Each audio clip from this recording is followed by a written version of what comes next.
말씀을 보다 보니까 사실 6장 1절, 2절, 그리고 3절에서부터 또 10절까지 나눠지는데 본문이 짧아서 10절까지 같이 하려고 했더니 좀 내용이 많더라고요. 그래서 또 그 가운데 말씀하고 있는 내용들이 약간 달랐기 때문에 짧은 2절이지만 오늘 1절과 2절을 살펴보고 또 다음 주에 이어서 3절에서 10절까지 해주는 또 귀한 말씀을 나누기 원했습니다.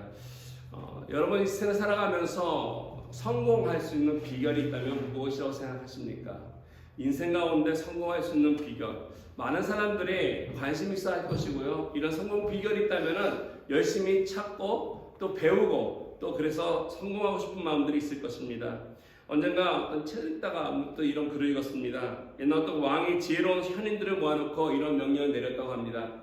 그들에게 향해서 우리 백성들이 인생 가운데 평화롭고 그리고 성공할 수 있는, 살아갈 수 있는 그 비결을 한번 논의해서 적어오라고 이야기했습니다.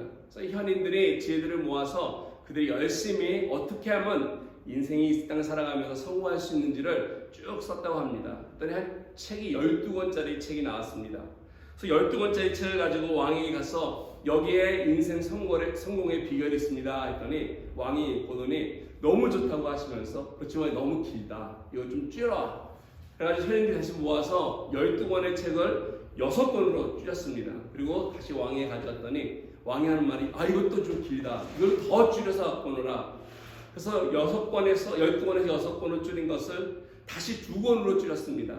2권으로 가지고 드렸더니 많이 가벼워지고 적어졌지만 이것도 긴 것 같다, 더 줄일 수 없느냐 해가지고 현인들이 다시 지혜를 모으고 짜서 그 가운데 중요한 걸 해가지고 한 권의 책으로 만들었다고 합니다.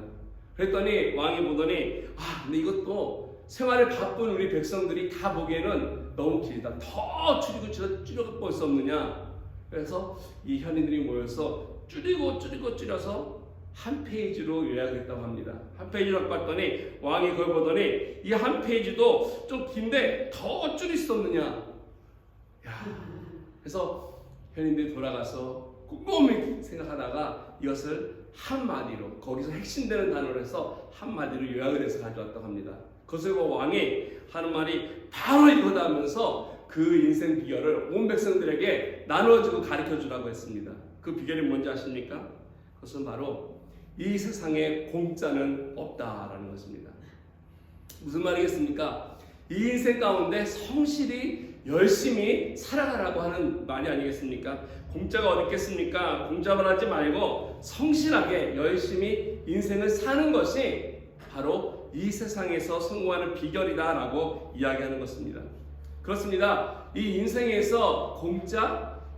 별로 없을 것입니다. 무엇을 받으면 우리는 그 받은 것에 대해서 분명히 그 대가를 치르는 것이 이 세상의 이치입니다. 세상 사람들은 내가 노력한 만큼 그 대가를 얻고 내가 지불한 만큼의 그 혜택을 누리고자 하는 마음이 우리 모든 사람들에게 있습니다. 세상은 이렇게 공짜를 이야기하면서도 다 공짜가 아니라 그 뒤에 뭔가 우리에게 바라는 것들이 있지 않습니까? 프리라고 얘기하면서도 그거를 받고 나면은 앙케이트에 응해야 되고요. 그거에 따른 여러 가지 우리를 요구하는 것들이 있다는 것입니다. 하나님의 세계는 어떻겠습니까? 세상은 그럴전요, 하나님의 세계도 갖겠습니까? 그렇지 않습니다. 하나님의 세계는요, 공짜로 주는 게 너무나 많습니다. 이 세상과 달리 우리 하나님은 우리에게 프리로 주는 게 많습니다. 우리가 지금 갖고 있는 생명도 그렇고요, 마시는 공기도 그렇고요, 저 하늘과 바람, 비, 모든 것 하나님께서 우리에게 돈 한 푼 받지 않고 우리의 노력과 우리의 대가 바라지 않고 우리 모두에게 거저주신 것입니다. 하나님은 이 모든 것을 주신 것을 이야기하고 이것을 성경에서는 뭐라고 표현하냐면 은혜라고 표현하고 있습니다. 하나님은 우리에게 은혜를 주셨습니다. 은혜라고 하는 말, 헬라어로 카리스마라고 하는 뜻인데 이 카리스라고 하는 말은 쉽게 얘기하면 값없이 주는 선물이다라고 하는 뜻입니다. 여러분, 이 값없이 주시는 이 선물, 특별히 예수 그리스도를 통해서 우리에게 주시는 구원이라고 하는 놀라운 선물을 저와 여러분들 모두에게 받았습니다. 정말로 무엇과도 바꿀 수 없는 값진 선물인데 이 선물을 받은 우리들은 진정한 하나님의 축복을 이 땅 가운데서 받고 누리는 사람들입니다. 그럼에도 불구하고 이 귀한 선물을 우리가 받았음에도 이거를 우리가 잘 인식하지 못한다는 데 문제가 있습니다. 이게 얼마나 귀한 것인지를 잘 알지 못하기 때문에 마치 인생을 우리가 살아갈 때마다 내가 노력을 하고 뭔가 대가를 치러야만이 얻을 수 있는 것처럼 하나님의 것도 우리가 생각할 때가 많습니다. 그래서 우리가 인생 가운데 하나님 없이는 정말 살 수 없는 그런 존재됨에도 불구하고 내 힘으로 나의 노력으로 열심을 다해서 살고 있다고 우리가 생각하고 내가 가지고 있는 걸 바라보면서 내가 이만큼 했노라라고 큰 소리 치면서 살아가는 것이 저와 여러분들 아닐까 생각됩니다. 저와 여러분들이 하나님의 은혜 없이는 살 수 없다라고 하는 이 소중한 진리를 이걸 우리가 깨닫고 알 때 은혜가 은혜의 힘을 우리가 알 수 있습니다. 은혜가 은혜로서 소중히 여겨져야만이 진정으로 하나님 앞에 우리의 인생이 바르게 살아갈 수 있다는 것입니다. 풍성하고 좋고 부자로 편안하게 살아가는 인생이 있겠지만 그보다 더 중요한 것이 있다면 하나님 앞에 바르게 살아가는 삶이 중요한데 이것이 바로 은혜를 깨달을 때 그리고 은혜를 소중히 받았을 때에 우리 삶 속에 이어지는 것입니다. 오늘날 많은 시대에 많은 그리스도인들이 있음에도 불구하고 이 은혜로 구원을 받았음에도 불구하고 이 은혜를 너무 가볍게 여기고 있습니다. 그래서 너무 받은 그 구원의 감격과 그 기쁨이 있어야 되는데 가벼이 여기다 보니까 이 은혜를 쏟아버리는 경우가 많다는 것입니다. 이게 얼마나 불행한 일이 알 수 없습니다. 받은 것이 크고 놀라고 가치 있는 것인데 이것을 그냥 버린다니. 구약성경에 보면은 바로 이와 같은 어리석음을 또 그래서 이와 같은 불행함을 초래했던 이스라엘 민족의 역사가 잘 기록되어 있지 않습니까? 얼마나 이스라엘 백성들이 하나님으로부터 큰 은총을 받았습니까? 신명기 33장 29절에 보면은 하나님께서 이렇게 말씀하십니다. 이스라엘이여 너는 행복한 사람이로다 라고 얘기했습니다. 여호와의 구원을 너같이 얻은 백성이 누구냐 하라면서 하나님께서 그들에게 반문했습니다. 하나님이 직접 그들 향해 너희는 행복한 사람이다. 이 세상에 누가 너희처럼 구원을 받았느냐. 이와 같이 하나님의 특별한 은총을 받은 민족이 정말 어디 있겠습니까? 출애굽이라고 하는 놀라운 역사적인 사건을 하나님께서 그들 통해 이루어주셨고요. 만석과 반석에서 이 나오는 생수를 그들이 마셨을 뿐만 아니라 하나님의 말씀을 친히 그들은 받았습니다. 뿐만 아니라 하나님께서 그들과 함께 하셨고 하나님의 인자하심과 보호하신 가운데 그 이스라엘 백성들이 철저히 하나님 앞에서 생활이 나갔다는 것입니다. 이와 같이 많은 은혜와 보호를 받은 이 사람들, 이 민족들 하나님의 은혜를 많이 누렸음에도 불구하고 그들의 반응이 어땠습니까? 정반대이지 않았습니까? 이 모든 것을 다 쏟아버렸다는 것입니다. 많이 받았음에도 귀한 것을 받았음에도 귀히 여기지 않냐고 우상을 섬기며 하나님을 저버린 행동을 저들이 했기 때문에 그 결과 이스라엘 백성들이 얼마나 비참하고 또 불행한 인생으로서 살아갔던 민족이 되었습니까? 그렇기 때문에 우리가 하나님으로부터 이 받은 은혜가 중요합니다. 네, 은혜도 중요하지만 더 중요한 것이 있다면 이 받은 은혜를 내가 어떻게 간직하느냐 이것이 더욱더 중요할 것입니다. 은혜를 여기고 간직할 때 이것이 정말 나에게 축복이 되고 내 인생이 다른 인생이 된다는 것입니다. 여러분들은 하나님으로부터 어떠한 은혜들을 지금까지 받으셨고 또 받으셨다고 고백하고 누리며 살아가고 계십니까? 그걸 지금까지 잘 간직하고 또 소중히 여기며 살아가고 계십니까? 은혜를 따라 살아가는 동안에 그 하나님의 은혜를 쏟지 않고 그 은혜 속에서 내가 참된 축복을 누릴 수 있는 비결이 있다면 무엇이 우리에게 필요하겠습니까? 오늘 말씀을 통해서 이것에 대해서 좀 함께 정리를 해보기 원합니다. 오늘 본문 보시면은 우리 지난주에 이어서 화목을 통해서 하나님께서 저와 여러분들이 화목하는 그런 역할을 부여해 주셨습니다. 이 화목을 통해서 하나님의 은혜를 어떻게 우리가 살아가야 할지 사도 바울은 1절 말씀이 이렇게 우리에게 권면하십니다. 우리가 하나님과 함께 일하는 자로서 너희를 권한다 얘기하면서 하나님의 은혜를 헛되이 받지 말라라고 이야기했습니다. 사도 바울이 고린도 교회 성도를 향해서 편지 쓰는 가운데 그들에게 여러 가지 권면의 말씀들 또 교훈의 말씀들 했는데 오늘 간청한다 얘기합니다. 부탁한다는 것이죠. 무엇을 부탁하냐면 그들 향해서 하나님의 은혜를 헛되이 받지 말라는 것입니다. 그들은 분명히 하나님의 말씀 은혜를 받았습니다. 근데 이것을 헛되이 받지 말라. 여기 말하는 이 헛되이라고 하는 이 말씀이 헬라어로는 에이스 캐논이라고 하는 두 단어가 합쳐졌습니다.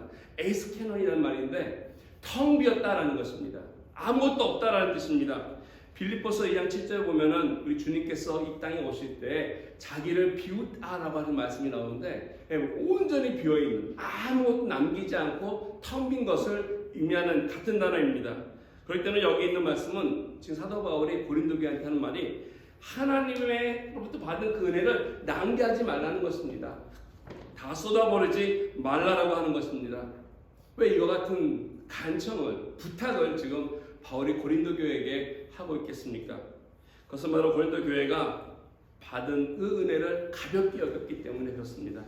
많은 은혜를 주셨는데 그 은혜에 합당한 삶을 살지 못했고 더 이상 그 은혜를 소홀히 여기지 말라고 그들에게 권면하고 있기 때문에 그렇습니다.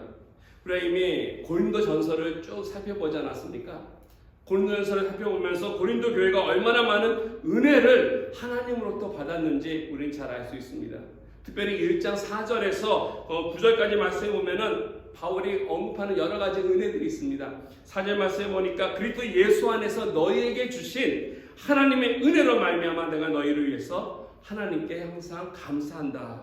여기 보니까 바울은 하나님이 분명히 고린도 교회를 향해서 그들에게 은혜를 주었다라고 이야기하고 확신하고 있습니다. 이 바라고 있는 하나님의 은혜가 5절 말씀에 이어져 나오는데 이는 너희가 그 안에서 모든 일, 모든 언변과 지식에 풍족하다라고 얘기했습니다. 여기 언변이라고 하는 것은 말을 하는 것이죠. 이 말씀의 능력을 얘기합니다. 그들이 말씀하면은 그 말이 땅에 떨어지지 않냐고 하나님의 말씀의 능력을 그들이 갖고 있었다는 것입니다. 지혜라고 하는 것은 무엇이냐면 그들이 하나님의 말씀을 잘 깨달을 수 있었던 이 지혜로움을 이야기해주고 있습니다. 어떻게 보면은 고린도 교회는 하나님 말씀을 잘 선포할 뿐만 아니라 가르칠 뿐만 아니라 그 말씀에 대한 지식과 이해와 깨달음 또한 있었다는 것입니다. 그래서 어느 교회보다도 하나님 말씀에 풍성한 은혜가 이 고린도 교회에게 있었습니다. 이어지는 6절 말씀에 보면은 그리스도의 증거가 너희 중에 견고하다. 이 무슨 말씀이냐면은 예수님에 대한 이 믿음에 대한 증거가 확실하다는 것입니다. 흔들리지 않을 만한 예수 그리스도께서 구세해 주시고 메시아이심에 대해 우리의 하나님이심에 대해 분명한 증거가 있다라고 고린도 교회에게 얘기하면서 그것이 바로 너희들을 믿음을 견고하게 한 은혜가 있음을 얘기해주고 있습니다. 7절에 보면은 모든 은사에 부족함이 없다. 우리가 알다시피 고린도 교회에 은사가 넘쳐나지 않았습니까? 문제는 은사가 부족한 것이 아니라 너무 넘쳐서 이것이 이슈가 됐던 교회가 고린도 교회입니다. 9절 말씀에 보면은 주님과의 귀한 교제마저도 그들에게 풍성했었다라고 사도 바울은 언급하고 있습니다. 이처럼 하나님의 귀한 은혜를 그들은 정말로 많이 누렸습니다. 많이 받았습니다. 모든 면에서 이런 은혜를 받았다면은 그들의 삶이 더욱더 성숙해져야 되고 하나님 앞에 바르게 그 교회가 성장하게 되고 또 그들 또한 그렇게 살아갔어야 되는데 고린도 교회의 모습이 실제로는 어땠습니까? 정반대였음을 성경은 밝히고 있습니다. 그 안에 다툼이 있었고요. 싸움이 있었고요. 음행과 부도덕한 일들이 있었고 오히려 세상 사람들로부터 조롱거리가 되는 정말 안타까운 그러한 불행한 모습들이 고린도 교회에 있었다는 것입니다. 여기다가 그들을 위해서 수고하고 있었던 바울을 배척했던 일까지 있지 않았습니까? 바울이 전한 예수 때 십자가와 복음을 저버리고 하나님의 은혜를 저버리는 일을 마음껏 했던 교회가 이 고린도 교회입니다. 왜 고린도 교회가 이와 같은 은혜를 많이 받았음에도 불구하고 하나님으로부터 이런 증거가 있었음에도 불구하고 왜 이와 같은 리액션을 반응으로 그들이 살아왔겠습니까? 왜 은혜를 간직하지 못하고 다 쏟아버리게 되었을까? 일반적으로 은혜를 잊어버리는 데는요 2가지 경우가 있습니다. 하나는 그 은혜가 얼마나 귀한지 모를 때, 그 가치를 우리가 모를 때 그 은혜를 우리는 하찮게 여기고 버린다는 것입니다. 아무리 귀한 것을 줘도 그 귀한 것을 알지 못하면 그렇죠. 우리는 함부로 다루게 되어 있습니다. 소홀히 여기지 않습니다. 하나님께서 우리에게 주신 거 아까 말씀대로 공짜입니다. 선물은 뭐 누가 돈 주고 사지 않습니까? 공짜로 받은 건데 값없이 받았다고 해서 이것이 값없는 것이 됐다고 아닙니다. 근데 이들은 하나님의 은혜를 값없이 받은 그것을 싸구려 취급을 했고 하찮게 여겼다는 것입니다. 2번째 이유가 있습니다. 우리가 은혜를 간직하지 못하는 것은 내 마음이 깨어져 있을 때 그렇습니다. 내 마음에 구멍이 나 있거나 깨어져 있거나 금이 있으면 마치 물을 담글 수 없는 것처럼 하나님의 은혜 또한 마찬가지입니다. 마음의 그릇이 깨어져 있으면 아무리 그 가운데 은혜를 담고 쏟아 부어줘도 그 은혜가 그 가운데 있지 않다는 것입니다. 아마도 고린도 교회가 성장하지 못하고 성숙을 이루지 못했던 그러한 모습은 바로 이와 같은 깨어진 마음들이 그들에게 있었지 않았을까. 다투는 모습들이 있었기 때문에 그렇지 않겠나 생각이 듭니다. 저와 여러분들의 삶도 마찬가지일 것입니다. 하나님께서 많은 은혜와 또 축복을 베풀어 주셨어도 내 마음에 금이가 있고 내 마음에 깨져 있다면 그 은혜를 담을 수가 없을 것입니다. 오래전에 신학교 다니면서 영성과 윤리학을 담당했던 교수님께서 이런 이야기를 해주신 적이 있습니다. 크리스찬의 삶에 얘기해주면서 이런 비유를 들었는데요. 어떠한 몹시 목이 많은 농부가 열심히 우물가에 가서 두레박을 던져서 그 두레박이 열심히 깊이를 올렸다고 합니다. 던졌을 때 물이 가득했는데 다 들어 올려 보니까 그 두레박에 물이 별로 남지 않았습니다. 왜 그렇겠습니까? 분명히 던졌을 때는 물이 가득했는데 들어 올리는 순간에 이상하게 물이 다 빠져나갔습니다. 두레박이 금이가 있고 깨져 있었기 때문에 그렇다는 것입니다. 아무리 많이 열심히 그 두레박에 물을 담는다 하더라도 깨어져 있으면은 거기에는 물이 담길 수 없습니다. 영적 생활이 이와 같다라고 그 교수님이 지적하면서 우리를 향해서 하나님께서는 진짜 많은 은혜를 베풀어 주시고 또 주시고 차고 넘치게 주셨지만 내 마음에 구멍이 나 있으면 그 은혜를 간직할 수 없다는 것입니다. 그래서 교회 생활을 아무리 오래 하고 많이 하시고 말씀도 많이 들었어도 그 믿음이 자라지 못하고 성숙하지 못하고 그저 그런 삶을 유지하는 많은 분들이 계신데 자기 자신을 모르는 것이죠. 그 인식하지 못하고 있는 것 같습니다. 내가 어딘가에 구멍이 뚫어져 있어서 금이가 있어서 받은 은혜는 많지만 그 은혜를 간직하지 못하고 그 은혜가 내 삶 속에 머물지 못하는, 그래서 우리가 하나님 앞에 바른 삶을 살아가지 못하는 모습들이 안타깝게도 많은 성도님들에게 보인다는 것입니다. 그렇기 때문에 정말로 저와 여러분들이 하나님의 은혜 가운데서 참된 성숙과 성결을 이루면서 하나님 앞에 바른 축복의 삶을 살기 원한다면 내 마음을 살펴봐야 할 것입니다. 어디 구멍이 나 있지 않은지, 금이가 있지 않은지, 혹 깨져 있는 부분은 없는지, 하나님이 주시는 그 은혜를 내가 가로막고 있는 것들이 있거나 쏟아버리게 만드는 그런 요소들이 있는지를 먼저 살펴보면서 그거를 잘 해결하고 처리해야만이 하나님의 은혜를 제대로 받고 누릴 수 있을 것입니다. 어떻게 하면은 이와 같은 내 마음속에 있는 이것을 다 제거해서 그 받은 은혜를 잊지 않고 쏟지 않겠습니까? 오늘 말씀 전체를 보면은 하나님의 은혜를 쏟게 만드는, 잊어버리게 하는 몇 가지 마음의 케이스들을 구절에서 소개해주고 있습니다. 간단하게 말씀드리면 첫 번째로 교만한 마음입니다. 우리에게 교만한 마음이 있으면 하나님의 은혜를 받고 쏟아버립니다. 두 번째는 왜곡된 마음입니다. 아까 말씀드린 것처럼 깨진 마음, 좀 디스토르된 마음, 삐뚤어진 마음이죠. 우유부단한 마음, 이런 마음들이 우리 마음속에 있다면 우리는 은혜를 쏟습니다. 세 번째는요, 주저하는 마음입니다. 할까 말까, 갈팡질팡하는 마음들이 혹 우리에게 있다면 받은 은혜는 있지만 그 은혜가 머물지 않고 잊어버리게 된다는 것입니다. 이와 같은 요소들이 우리 마음에 있게 되면 아무리 많은 은혜를 하나님 부어주시고 부어주셔도 우리가 그 은혜답게 살아갈 수 없습니다. 어떻게 하만이 이러한 내 마음을 정리해보면서 하나님의 은혜로 우리가 값지게 받고 그리고 우리 삶을 풍성하게 만들 수 있을지, 우리 뭐가 필요한지 함께 나누기 원합니다. 첫 번째로 우리에게 필요한 마음이 있다면 그는 겸손한 마음이 필요하다는 것입니다. 아까 말씀드린 것처럼 그 은혜를 받고서 은혜를 쏟아버리는데 쏟게 하는 첫 번째 이유가 교만함입니다. 이 교만함은 우리를 그 은혜를 받았음에도 불구하고 누리지 못하게 합니다. 오늘 고린도 교회가 그랬습니다. 고린도 교회가 그 은혜를 많이 받았음에도 불구하고 그들이 은혜를 잃어버린 이유가 다른 것이 아니라 그들의 마음이 높아졌기 때문에 그렇습니다. 고린도전서 4장 7절과 8절 말씀 잠깐 보시기 바랍니다. 거기 보시면은 이렇게 나타나고 있습니다. 고린도 교회 향해서 그들이 어떠한 영적 상태인지를 이야기하는데, 누가 너를 남달리 구별하였느냐? 내게 있는 것 중에 받지 않은 것이 무엇이냐? 내가 받았은즉 어찌하여 받지 아니한 것 같이 자랑하느냐? 쉽게 표현하면은 네가 가진 것 모든 것이 하나님께서 주신 것인데 하나님이 준 모든 것 하나님은 자랑하지 않고 왜 네가 자랑하느냐라는 말입니다. 마치 너희들이 다 이룬 것처럼 너희들이 지금 왜 그것을 가지고 자랑하고 있느냐라고 지금 사도 바울이 말씀하고 있는 것입니다. 이어지는 8절 말씀에도 그렇습니다. 너희가 이미 배부르며 이미 풍성하며 의리 없어도 왕이 되었다. 배부른 사람이 뭐 아쉬울 게 뭐가 있습니까? 배가 고플 때나 그렇겠죠. 배가 고플 때 있는 거 그대로 아무거나 일단 배를 채워야 되니까. 근데 배부른 사람은요 그렇지 않지 않습니까? 이미 왕이 된 사람이 무엇이 아쉬워서 뭔가 더 하겠습니까? 이미 왕이 되었다고 생각하는 사람들이 뭘 더 바라겠느냐는 것입니다.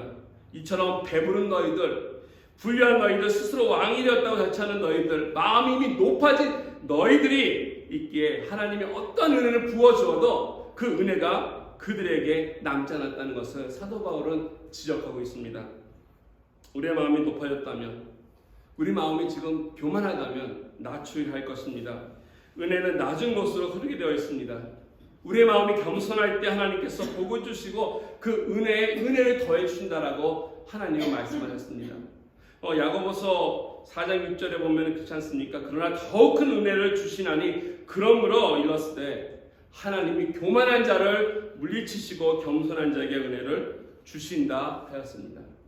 교만한 사람은 하나님이 리젝한다는 것이죠. 은혜를 주시지만 그 은혜가 머물지 않기 때문에 결국 물리침을 당한다는 것입니다. 오히려 겸손한 자에게는 주신 그 은혜와 더불어서 더 많은 은혜가 그에게 임한다는 것입니다. 그러면 정말 내가 하나님의 은혜를 받기 원한다면, 그 은혜를 내가 소유하기를 원한다면 마음을 비우고 겸손히 하나님 앞에 엎드려야 할 것입니다. 하나님만이 모든 것을 하실 수 있습니다. 하나님만이 하실 수 있음을 고백하고 나는 아무것도 아닙니다 라고 하는 나의 부족함을 인정하고 하나님 앞에 나아갈 때 하나님께서 우리에게 은혜를 주시고 그 은혜를 간직할 수 있는 우리들의 삶이 된다는 사실입니다. 두 번째는 이 은혜를 쏟지 않기 위해서는 우리에게 필요한 것이 있는데 이거는 순전한 마음이 필요합니다. 우리들의 마음이 교만해서 겸손해지는 것을 훈련하고 하다 보면 그럴 수는 있습니다. 그래서 어느 정도의 마음이 겸손한 순간에는 우리들이 그 은혜를 누리기도 하고요, 경험하기도 하고 고백하기도 합니다. 그런데 우리들의 마음이 교만해지거나 더 나아가서 이처럼 순전하지 아니하면 그 은혜를 쏟을 수밖에 없다는 것입니다. 순전치 않다는 것은 어떤 말이냐면 하나님 은혜 주실 때 우리가 그 은혜를 삐딱해진 마음으로 받는다는 것이죠. 온전히 받지 않고 왜곡된 마음이라는 것입니다. 이 왜곡된 마음 속에는 하나님의 은혜가 임할 수 없다는 것입니다. 예수님이 말씀하신 비유 가운데 씨 뿌리는 자의 비유가 있지 않습니까? 여러분 잘 아실 것입니다. 거기 보면은 여러 하의 밭에 씨를 뿌리는데 특히 가시떨기에 씨를 뿌리는 비유의 말씀에 보면은 그 가시떨기의 밭에는 엉겅퀴 같은 것이 있어가지고 그 씨가 자라지 못하게 한다는 것입니다. 마음이 복잡합니다. 받은 은혜가 있지만은 마음이 복잡해서 삐뚤어져 있기 때문에 그 은혜가 그곳에 씨를 뿌리를 내지 못한다는 것입니다. 이와 같은 마음에 봐서 어떤 말씀을 던져주어도 그 말씀이 뿌리를 내리지 못하고 결국 열매 또한 맺지 못한다는 것입니다. 마음이 순전해야지만이 마음속에 하나님의 은혜가 임하는 것이고 그 은혜가 오래 머물고 결실을 맺는 것입니다. 마음에 복잡해가지고 마음에 가시가 있으면 절대로 그 은혜가 찾아오지 않는다는 것. 오늘 2절 말씀에 보면 이렇게 말씀하고 있습니다. 그 유대인들의 마음이 어떠한지 여기 잘 보여주고 있습니다. 2절에 보니까 이르시되 내가 은혜 베풀 때에 너에게 듣고 구원의 날에 너를 도왔다라고 말씀하고 있습니다. 이거는 거기 보면 아마 성경 밑에 보면 인용한 구절이 있을 것입니다. 이사야서 49장 8절 말씀을 인용했는데요. 이 말씀 원문을 좀 같이 보면서 우리가 좀 이해해보면 좋을 것 같습니다. 거기 보면 이런 말씀입니다. 여호와께서 이같이 이르시되 은혜의 때에 내가 내게 응답하였고 구원의 날에 내가 너를 도왔도다.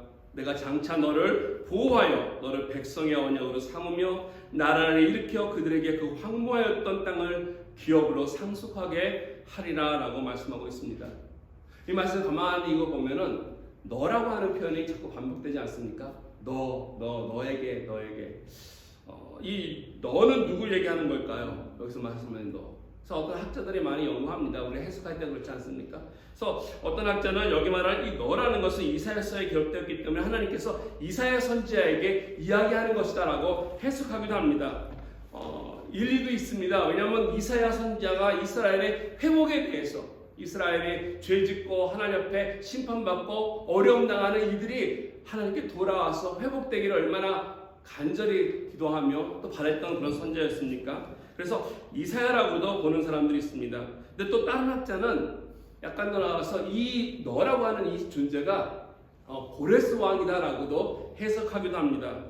45장, 이사야 45장 1절 말씀에 보면 하나님께서 고레스를 향해서 너를 통해서 내가 이스라엘을 회복시키겠다라고 하는 말씀이 있기 때문에 그렇습니다. 그리고 실제로 고레스가 그의 칙령을 통해서 이스라엘 사람들을 바벨론부터 다시 돌아올 수 있도록 하지 않았습니까? 그래서 이런 것을 보면서 여기 말하고 있는 것이 고레스 왕이다라고도 이야기합니다.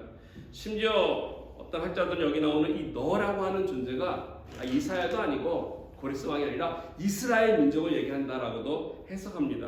그래서 많은 이 해석을 많은 유대인들이 지금까지도 지지하고 있고요, 그렇게 받아들이고 있습니다.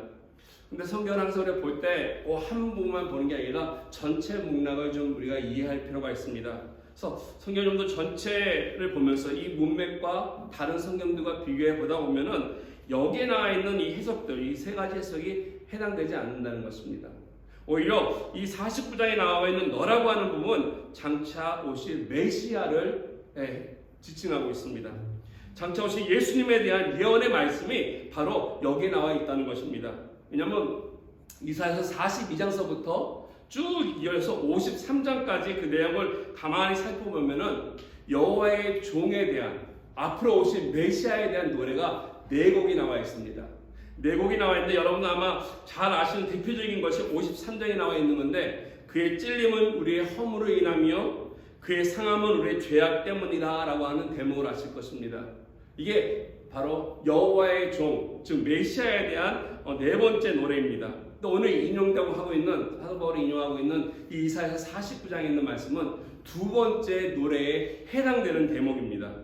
그렇기 때문에 이 구절은 여기서 말하는 너는 두말할 필요 없이 이건 예수 그리스도를, 즉 앞으로 오실 메시아로 보는 것이 맞다는 것입니다. 그리고 실제로 주님께서 이 땅에 오셔서 그가 사역을 하실 때 하나님께서 지금 이사야 49장 8절에 있는 말씀 그대로 응답해 주셨습니다. 우리 주님께서 기도하실 때 함께 하셨고, 귀신을 내쫓을 때 역사하셨고, 안전뱅이를 일으키실 때 도와주셨고, 벙어리의 입을 열고 소경의 눈을 뜨게 하고, 심지어 죽은 자를 살리실 때까지도 이 모든 사역 가운데 주님이 구하는 모든 것들 우리 하나님께서 도와주시고 역사해 주셔서 이 놀라운 일들을 일으켜 주셨습니다. 그래서 이루어진 것을 봤을 때 이 말씀이 예수 그리스도, 즉 메시아에 대한 말씀이라는 것을 부인할 수 없다는 것입니다.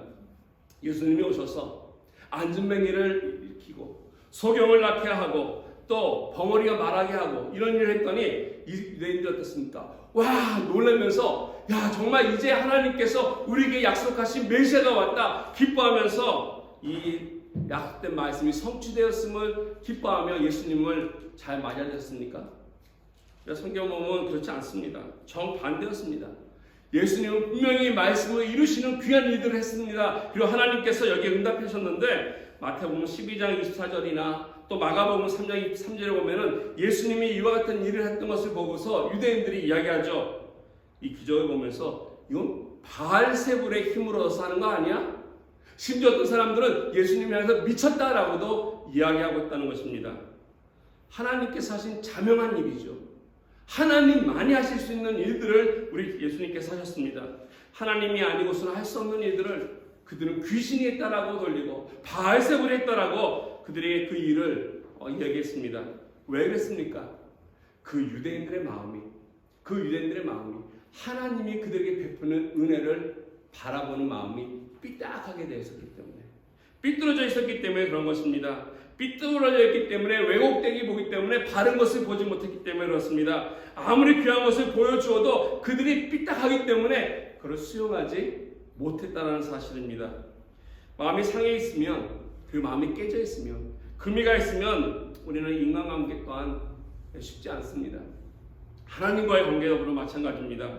그래서 하나님께서 이와 같은 사람에게 은혜를 많이 주셔도 행복할 수가 없고, 그 어떤 약속을 그가 그에게 해주어도 그 약속을 믿지 못하고 받지 못합니다.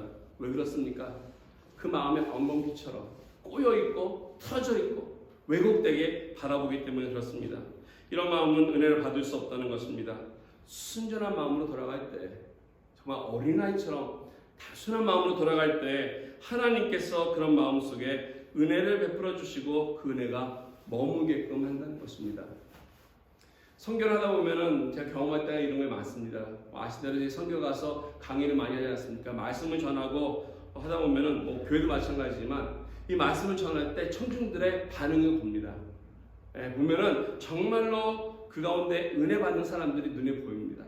어린아이처럼 전해지는 말씀을 그대로 아멘하면서 받는 그런 마음들이 있습니다. 제가 강의를 하거나 말씀을 전할 때 사실 어떤 지식을 전하지는 않습니다. 뭐 여러분 제 설교를 많이 들어서 이제 아시다시피 어떤 지식을 새로운 지식을 여러분에 알려드리는 것도 아니고 어떤 교훈을 말씀하지도 않습니다. 저는 오늘 가르침도 특별히 제 설교에는 없습니다. 그래서 이런 지식과 교훈들이 많다고 해서 좋은 설교냐? 이 지식과 교훈들이 우리를 변화시키지 않기 때문에 그렇습니다. 만약에 많은 지식과 교훈이 우리를 변화시킨다면 저는 백과사전을 펴놓고 여러분이 가르치는 것이 훨씬 더 유익할 것입니다. 근데 하나님의 은혜는 지식과 교훈에 있지 않습니다. 하나님의 은혜는 하나님의 말씀이고 복음이라는 것입니다. 그래서 하나님의 말씀이 선포하는 것이, 말씀 그대로 전하는 것이 이게 설교고요. 그 설교를 받는 것이 복음이기 때문에 여기에 아멘하는 사람들이 은혜를 받습니다. 교회에 나오는 많은 분들이 오해하거나 착각하고 있는 것이 있습니다. 그건 뭐냐면 예배 끝나고서 말씀 듣고 나서 은혜만을 받았습니다 라고 할 때가 있습니다. 은혜 받았습니다 라고 얘기하는데 저는 곰곰이 생각해 봤습니다. 무엇을 받았을까? 궁금해 생각했더니 그 은혜 받았습니다 라고 하는 그 말 속에는 이런 것입니다. 하신 말씀이 이해가 됩니다. 하신 말씀에 제 마음에 동의합니다. 그 하신 말씀이 거기에 상식적으로 맞고 좋은 말씀입니다. 이럴 때 은혜 받았습니다 라고 얘기하는 것입니다. 사람들은요, 말씀을 듣는 내 마음에 맞는 말, 내 생각에, 내 상식에, 이치에 맞는 말, 공감되는 말이 있을 때 은혜 받았다라고 표현할 때가 많습니다. 근데 사실이 그건 은혜 받은 것이 아니라는 것입니다. 그 결코 은혜 받은 것이 아닙니다. 왜 그러냐면 하나님의 말씀은 이해가 되지 않습니다. 여러분 성경 읽으시면서 하나님이 하신 일들이 이해되는 게 몇 개겠습니까? 하나님의 말씀은 공감하지도 않고요, 이치에 맞지도 않는 말씀이 너무나 많습니다. 이게 바로 하나님의 말씀입니다. 하나님은 우리의 삶의 현실과 동떨어진 이야기를 하실 때가 너무나 많다는 것이죠. 우리의 삶과 공감하지 않는 말씀들을 선포할 때가 많습니다. 그렇기 때문에 하나님의 말씀이 나와 상관이 없을 때가 너무나 많습니다. 그런데 그때 우리가 은혜를 받는다는 것이죠. 하나님의 말씀이 믿어졌을 때 우리는 은혜 받았다라는 표현을 하는 것입니다. 아멘. 이해되거나 내 마음에 맞거나 상식이 전달되거나 지식을 얻거나 교훈을 받아서 은혜 받았다라고 하는 것이 아니라 거짓말 같은데 나는 공감이 되지 않는데 이해가 되지 않는데 하나님 말씀 자체로 선포되기 때문에 그것이 하나님 말씀입니다라고 내가 아멘으로 받을 때 그 믿음이 선포될 때 그 선포된 말씀이 나를 변화시킨다는 것입니다. 이게 은혜입니다. 아멘. 내가 말씀을 받아서 변화되는 거 아닙니다. 내가 말씀을 깨달아서 변화되는 것이 아니라 살아계신 하나님의 말씀이 나를 변화시킬 때 그것을 우리는 은혜라고 이야기하는 것입니다. 아멘. 어린아이 같은 마음이 바로 여기 있습니다. 어린아이가 무엇을 깨닫겠습니까? 무엇을 이해하겠습니까? 무슨 공감이 있겠습니까? 그러나 어린아이는 있는 그대로 믿는다는 것입니다. 그것이 그들의 마음속에 심겨지고 쏙쏙해 들어갈 때 열매를 맺게 된다는 사실입니다. 이게 바로 은혜입니다. 우리는 은혜를 오해할 때가 많았고 남용할 때가 많았습니다. 미국의 유명한 대부흥사였던 D.L. 선생님이 한 번은 이런 이야기를 했습니다. 꿈을 꿨다고 하는데요. 꿈을 꾸는데 어떤 사람이 검은 보자기를 뒤집어 쓰고 와가지고 자기가 하는 모든 일을 사사건건 방해한다는 것입니다. 자기가 기도하려고 하면은 입을 꽉 막아서 기도를 못하게 하고요. 그 꿈속에서 성경을 보려고 딱 피면은 눈을 막 가려서 성경을 읽지 못하게 한다는 것입니다. 그리고 또 누군가에게 도와주려고 하면은 자기 손과 발을 꽉 묶어서 도움을 주지 못하게 하고 있었습니다. 심지어 자기 아내에게 사랑한다고 이야기를 막 하는데 그 말을 막 뺏어가지고 저주를 받는 말을 아내에게 막 하는 것입니다. 무디 선생님이 화가 나가지고 그 사람을 꽉 잡고 보자기를 너 도대체 누구야 하면서 확 벗겼더니 깜짝 놀랐습니다. 자기 자신이었다는 거죠. 자기 자신. 우리는 이 세상을 살아가면서 가장 큰 우리들의 복병이 있는데 그건 바로 우리 자신입니다. 내 안에 있는 왜곡된 내 모습, 내 안에 있는 편견과 욕망된 마음, 내 안에 또 해결되지 않은 쓴뿌리 같은 이런 것들이 나를 세상을 향해서 하나님을 향해서 온전하게 보지 못하게 하고 삐뚤하게 보게 하고 왜곡되게 만들어서 내 인생을 불행하게 만드는 것입니다. 그렇기 때문에 내 마음속에 은혜를 담기 원한다면 먼저 내 마음속에 있는 모든 것을 제거해야 할 것입니다. 마음속에 있는 가시와 엉겅퀴를 제거하고요. 순전한 마음으로 주님께 나가서 하나님의 은혜를 베풀어 주시는 것을 보고 그 가운데 기적을 경험하는 놀라운 은혜들이 우리 삶 속에 있어야 할 것입니다. 혹시 내 마음속에 이런 금이 가서 또 가시가 있어서 엉겅퀴가 있어서 삐뚤어 있다면 이것을 바로 예수 때 십자가 앞에서 우리는 해결해야 할 것입니다. 주님의 십자가에 내려놓고 순전한 마음으로 주님을 바라보면 하나님이 하시는 일이 보입니다. 그리고 하나님이 하시는 그 일을 통해서 큰 능력과 역사가 하나님이 나를 위해서 하신 것임을 깨닫고 그걸 내가 축복으로 받는다는 것입니다. 이처럼 우리가 하나님의 은혜를 받고도 그걸 놓치지 않고 쏟지 않고 간직하려면 먼저 내 마음이 낮아져야 한다는 것이고요. 겸손한 마음을 교만함을 버리고 나아갈 때 하나님께서 거기에 은혜를 주시고 두 번째는 왜곡된 마음들을 내려놓고 순전한 마음으로 주님을 바라볼 때 어린아이 같은 마음으로 주님을 바라볼 때 하나님께서 준비해 주신 은혜가 나의 것이 되고 또 거기에 열매를 맺는 것입니다. 여기 한 가지 더 필요한 것이 있는데 그것은 뭐냐면 이런 마음을 가지고 결단하는 마음이 우리에게 있어야 합니다.